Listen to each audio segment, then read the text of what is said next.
Pilipino sa NBA League. Hanggang ngayon nga wala pa rin pure-blooded Pinoy na nakakatapak sa liga na yan. Ang dami na nating naging mga prospect mula kila Kobe Paras at Kai Sotto at iba pa. Pero hanggang ngayon nga nasa punto pa rin tayo ng pag-aantay. Pero mukhang ngayon nga raw pumapabor na sa atin ang ikot ng bola mula sa batang pride natin na si Andy Hemau na mukhang pumapabor na nga dito ang ikot ng bola sa States. Tara't pag-usapan natin yan.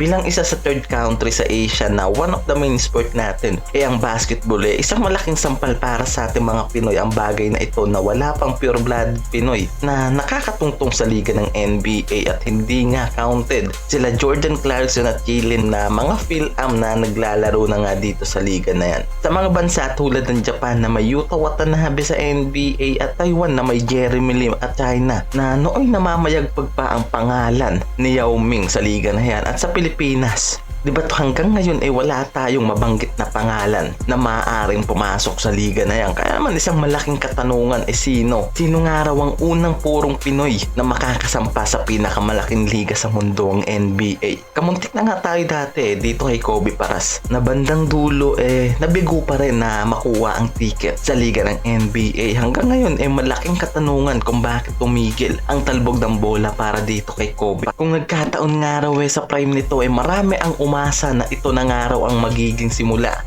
ng pag-take off ng Pilipinas sa States pero hindi nga nagpatuloy itong si Kobe Paras sa landas na yan ng NBA. Si Kai Sotto naman ngayon sobrang alat pa rin pagdating sa NBA League, although pasok na nga raw ang versatility nito pero always bad timing nga raw ang pagpasok nito sa NBA Summer League. Sa sentro natin na to talagang maraming nagiging dahilan kung bakit hindi ito natutuloy at madrop sa NBA dahil sa mga injury na nagiging nito before mag-start ang debate nito sa Summer League. Ngayon nga lang under observation pa rin ito sa kanyang ribs injury na nakuha sa laro ng FIBA OQT. Yan naman talagang hindi nga raw pumapabor ang ikot ng bola dito kay Kai Sotto. At ngayon nga nabubuhayan na naman ang mga Pinoy fans dahil dito kay Andy Hemau na ngayon sobrang intense ng karera sa United States. At that's not all dahil ngayon pa lang sobrang gandang performance na ang ginagawa nito sa kanyang team na pinaglalaruan sa States at pinabibilib ang kanyang buong team sa halimaw na performance na ginagawa nito at naimbitahan pa nga to na mag-participate noon sa NBA Basketball Without Borders na nag-average lang naman ito sa kanyang laro ng 16 points, 9 rebounds and 4 assists sa naging debut game nito sa NBWB. At nag-average lang naman ang batang ito ng 21.4 points and 10.6